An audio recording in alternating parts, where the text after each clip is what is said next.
My art is actually like the tool I have to understand Bitcoin.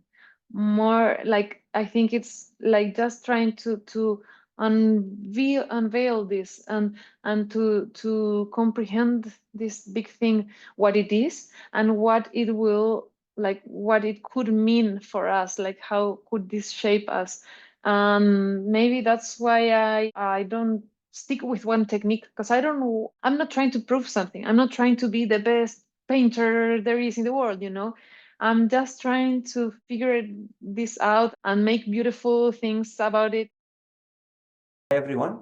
Today we have an esteemed guest with us today. Flo, can you introduce yourself? Hi, thank you so much for having me here. I'm Flo Montoya. I am a Bitcoin artist from Chile. I've been working on Bitcoin art since 2020. I also work for some Bitcoiner brands like Love is Bitcoin and Panties for Bitcoin. Perfect. So a lot of artists these days, especially with AI and with digital, they try to do this digital art, which is fine, but there's always like this something about physical products. I've worked and created a lot of physical products, so I have this appreciation for the physical aspect of it. So what made you choose this medium? And if you can like tell us about this background, how did you get started in art, and Yeah. what are you working on right now? Yeah, I was always fascinated by art, by physical art. I actually studied art in a classical academy for like 3 years, and then I went on and studied in the university. So I had like this both very different kind of schools teaching me, and yeah, I was always trying to get better in the like in the skills. I really enjoy that, and it's more of a like it's like the same with Bitcoin. Like I get these obsessions and then I want to do it and do it and do it and improve and try to learn more, and it's the same. And I got to the point where I said like I want to talk about Bitcoin, I want to create about Bitcoin, and I also want to do it in a like beautiful way or something that I personally find beautiful. And in a skilled way, I want to embrace proof of work with my hands, you know, and that has been the road so far. And it's so weird because sometimes you like you give your best and then you look back, but the skills you're always learning, so it's always like there's always room for improvement. So what I try to do is not get frustrated about past works and focus on the present and just try to give my best at what I am in that moment. And right now What are the techniques I'm that you Mhm. mostly focus on, like using? I see that you are using screen printing, I think, and maybe like Yeah. pencil drawing. So, what is the most go-to like techniques that you like to use? Well, I change a lot. I try to come up with a piece in my head. Sometimes I see it like in the concept, like I want to talk about printing money and blah blah blah, and I get like thinking about that, and then I say, well, there are art printing techniques, so let's use those. Like, why drawing, which is like making only one original, when we can use the technique to talk about the problem that we want to talk. So in that case, for example, I did metal engravings. Then, for example, for the rose piece and the screen prints, I had the idea of the rose. Like this was like the first one was more like about the concept, but then in this case, I wanted to talk about rose, and I had like the picture in my head, like the kind of image I wanted. And I was thinking like, how can I do this? If I do it by hand, I don't know if I can make it. How? And in that process, I came across a friend of mine who is that he actually helps me with the screen prints. And I asked him like, I think your technique will be the best for a piece that I have in my head. Could you help me? Yes, of course, I can teach you. Come to my workshop. And I started working with him, and I had to learn this new technique because I had the image in my head. Well, then you know a technique, so it's easier to think more in that technique, you know. So for you, the technique Mhm. is more like how do you manifest the idea that you had, and it doesn't have to be like a specific technique. It depends on the concept and how you want to bring it to life. Yeah, and sometimes it's like the skill I have. Like for the drawings, for example, I tend to use, I'm quoting classical paintings. I really like drawing, and I don't want to copy the painting. I want to quote it. So I want to make a different version of it so that we can talk about other stuff. So I think if I change the materials, then it's like it's easier to talk about these both concepts, you know, like to create a new one. That's why I stick with that material for that kind of pieces. now, for example, I really want to go back to painting, to all painting, because I only painted like back in my studying days, and that's more for personal reasons. Like I really love that technique, and I think Bitcoin is giving me the opportunity to be again more, even more low time preference, like even in my work, in my workshop. So I maybe now I have the possibility to do this technique that I think is really slow. You have to give it time, you have to let it dry, look it again, take painting off, put more painting in, and see, and like leave this process that can take a lot to just finish one piece. So in this case, I will be painting. I have some ideas, but it's maybe the material is more about myself, just wanting to get my hands dirty again So with what would the you oil say painting. is the like the main theme of your drawings? Like, is it like just freedom, for example, like about Ross, or is it like independence of Bitcoin, or is it like what is the main themes that you try to focus on in your Yeah, art? I think my art is actually like the tool I have to understand Bitcoin. More like I think it's like just trying to unveil this and to comprehend this big thing, what it is and what it will, like what it could mean for us, like how could this shape us. Maybe that's why I don't stick with one technique, because I don't know, I'm not trying to prove something. I'm not trying to be the best painter there is in the world, you know. I'm just trying to figure this out and make beautiful things about it. And also for me, art is also like about bringing some questions up, and maybe someone can see it if in the future I'm able to make, for example, I want to do an exhibition or stuff like that, and someone sees it and maybe they start wondering, that will be amazing too, you know, to Would you just say that the Bitcoin being digital and it's like there is no physical, it cannot be touched, would you say that your art bridges the gap maybe for the people to understand about Bitcoin? Because like your art is like a lot focused on the physical aspects and Bitcoin is like just virtual. well, that sounds very cool, and I hope it does, but I don't know. I mean, that's for someone else to say, but yeah, I really hope it can help in that matter. Yeah. Perfect. So for regarding for like for example your art, you mentioned like I think you work with panties for Bitcoin. Do you work Mhm. like in a designer capacity or how do you work with them? Because it's like also Well, fashion is also very important aspect of the yeah, art. with Panties for Bitcoin, well, this is actually a family company and it's a small company. And so we all tend to do a lot of things, but I'm helping more in the marketing department. And they invite me to talk about, like, we share a lot of the problems that are happening or the things we're facing as a company. And for example, new designs and stuff like that. I'm not making that decision, but I'm invited to collaborate, to bring my opinion on the table, you know, and in that process, trying to come up with something that people will love as much as we do. Perfect. So I think like moving into the future, did you hear about like the inscriptions in Bitcoin and like having something let's say parallel to NFTs or similar to NFTs on Bitcoin? Have you heard about this? This episode is sponsored by DegreeSign. CoinExams platform was purpose-built by DegreeSign to be one of the best performing platforms in the crypto space. DegreeSign is an agency developing web products with a long experience of building products from scratch for maximum performance and stability. Start today. Just email make@degreesign.com. I've heard Some about, people would, you know, the NFTs. Have you heard about NFTs like in other? yeah.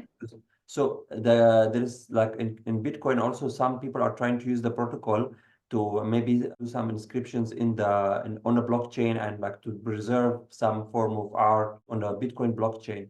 So how Mhm. do you view this? Do you view it as a good thing for Bitcoin or? Well, I try not to think that much about it. I'm not convinced about it. I'm not convinced. I mean, I'm very open about how I feel about NFTs. I think NFTs a bit scummy, but whatever to, I mean, I'm not very vocal about my critique because I think each one of us can do whatever they want. And if you want to buy something, you are a grown up, you can buy it. If someone wants to sell it and you're like, who am I to tell you guys not to do it? I don't like it personally. And about You the wouldn't be protocol, thrilled if this like become like a big part of the Bitcoin ecosystem, or like at least like an important part? I think it can be an important part, but I'm not going to be taking part of it. Maybe not soon. I'm not convinced. I haven't seen anything that could convince me to do it. I actually don't see the point of I mean, the putting proponent of this art would say that Bitcoin being the most decentralized, the strongest blockchain, and the most reliable one would give like additional value to this compared to maybe some other chains or some no. other like Bitcoin is valuable by itself. Bitcoin doesn't need any one of us. Bitcoin No, doesn't I'm need not you. saying Bitcoin about doesn't need Bitcoin me. being more valuable. I'm saying that the art, Uh-huh. because it attaches to Bitcoin, then the art. Yeah, you can get a lot of money. That's the sketchy part. Like, of course, I could do this and I could be rich and I could have no problems. But am I willing to do it? Like, how bad do I want to be rich that I will do something that I don't trust or don't believe in? I'm very, very stubborn. So for me, it's not all about getting rich. I mean, we all love number go up. I'm not gonna lie about it. Like, of course, that will solve many problems. But yeah, I have a problem. Like, if I'm going to ask you for your sats, I think I have to give you the best of me, like the best quality I can, honesty, the proof of work, like my best effort. I don't see that in these inscriptions really. I don't really. I see more of a gambling kind of thing, and I'm not very good at. I never been good But at they're just casinos selling and stuff digital like art. I that. mean, like you're selling physical art, they are selling digital art. No, digital art, I have no problem. I think there are cool stuff in digital art. I don't see the reason why would you tokenize it, you know? But no, I But can say there are a lot the of critics would people. say to this opinion, they might say that maybe because when you attach it like in the blockchain, the Bitcoin blockchain, then it's like authenticated, right? Like let's say, for example, when you make physical art, it's easy to authenticate, but maybe the digital art is not as easy. So they say that this is authentication for the art. Yeah, I think it's a bit expensive to just authenticate art. Like, I don't know, man.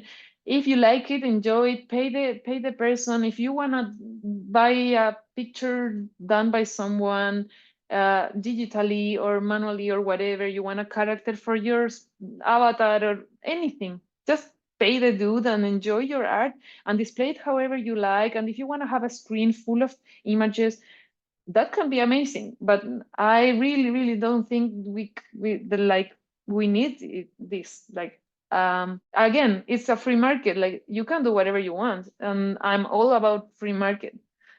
Do I Okay, need so it or will I do it? Nah. yeah. So going back to the Bitcoin itself and Lightning, how would you say, because if I understand correctly, you've been in Bitcoin before Lightning was as practical as it today, right? Like initially it was mostly Bitcoin transactions on the chain. So how would you say Lightning changed the ecosystem, the Bitcoin ecosystem? Because I see now even a lot of Bitcoiners accepting like Lightning rather than putting Yeah, wallet. I love it. I love Lightning Network. I use it a lot, a lot, a lot. Many people prefer to pay with Lightning because then you don't have like you have cheaper fees and all of that. I think it's really fast. It depends of the amount of money you want to move, but and for us, for example, I think the Bitcoin that operates like the biggest Bitcoin exchange that operates here in Chile was one of the first in the world to implement Lightning. So we started using Lightning, like I think really early on. I think there's a lot of improvement there. There is a lot of room for improvement. Like, for example, I really hate the thing of the channels. I don't get it. It's really, for me, it's hard. Like, I'm not a technical person. So there is a lot of room for improvement for like normie people or non-normie but non-technological people like me, so that we don't use custodial wallets and all of that, because of course it's much easier, and sometimes I just use it and it really solves a problem for me, but I don't recommend it, but I use it, I'm yeah, I sorry, you don't think. recommend Lightning or you don't recommend the certain solutions? No, I don't recommend custodial wallets, but I use them because they're You mean like easier. I wallet of don't have to Satoshi, for example? open the channel. Okay, so but I think especially during this last year, a lot of Lightning wallets became non-custodial. Like for example, Phoenix and all this, they provided like a practical solution even for channels you mentioned, I think they have right now is like a liquidity. So you basically can buy liquidity instantly, so you don't have to worry about the channel opening, closing channels and all this, like all done automatically. You just need to pay for liquidity. But yeah, obviously it could be improved. So yeah, I agree with you. It's like for non-technical people, it might be a bit annoying. So I had a friend also like asking me, even they are using something like the Phoenix, and they asking me like, what is this liquidity? Why do I have to get liquidity just to receive money? Because this especially if someone is using Bitcoin, like the on-chain, which is very simple concept, you just send money, you don't need to worry about anything. But yeah, Lightning is still, I think, maybe have like one more step to go before it's 100% practical. So how about like for example, for you, do you accept like Lightning? How do you do it? Do you have like your own node? Do you have like some services? In my website, I just pay some guys here who help me set up the BTC server, and they help me with the channel liquidity and all of that, because I really can't take more into my own hands. Like when you're an artist, it's so weird. Like you have to know your skill or whatever technique you're using. Then you have to know how to market your product. You have to know or try to sell it. You have to, well, I don't know, like post on social media and stuff like it's really very, it's too much. And then you have to know how to build a website and how to take good pictures and blah blah blah. So if someone can take it out of my hands, then it's perfect for me. And there is actually a very cool team here in Chile. They are doing this almost for nothing, because they just want to help with adoption. And yeah, they helped me with that. And yeah. Perfect. I mean, that sounds very interesting. Maybe you can connect with me with this guy, because I'm trying to set up a Lightning myself for my service. So yeah, it's very interesting. So yeah, I think hopefully, I think if Lightning gets solved, it will help a lot of people who are selling services, art, and all these things, because Lightning is obviously, it's right now, even if you compare it, so like for example, CoinExams, like my website, we compare crypto based on utility, and Bitcoin right now is number one. Why? Because Lightning is not only very fast, but the underlying fundamentals are the best. So it's not just like we love Bitcoin because it's decentralized only. No, it's truly right now is the best and almost everything. So yeah, so I think Lightning is like a game changer for Bitcoin, and hopefully it improves further. You have your Twitter, right? And maybe you have your YouTube channel. Is there any other uh, things that you want to shout out? Well, my website is ungovernable.store, and there you can also like see all the projects I'm working on. I'm trying to keep that updated and see the collaborations and stuff like that. And yeah, my Twitter is at Flo Montoya _. And I also use Instagram, and you can write me on whatever platform. I'm also in Noster. And yeah, I'm always happy to just connect and to talk about Bitcoin and Bitcoin art. How about like upcoming, because you are part of like some events for Bitcoin. So is there any events that you want to shout out? I'm going to be at Bitcoin Rodeo in Calgary. That's in July, so I'm very happy about that. I will be presenting a new artwork, and hopefully I'll get to go to other conferences as well, but I'm not confirmed for those. Okay, perfect. Then thanks for this like overview of like the art space in Bitcoin, because we hear a lot in the NFT space, a lot focus on that, but actually Bitcoin is like being the OG of this whole space, and like the basically the fundamental, which is like everything revolves around. So it's very interesting to hear like an artist speak about their experiences. So thanks for coming on the podcast today, and yeah, have a nice day. Bye. Thank you so much for having me. Bye.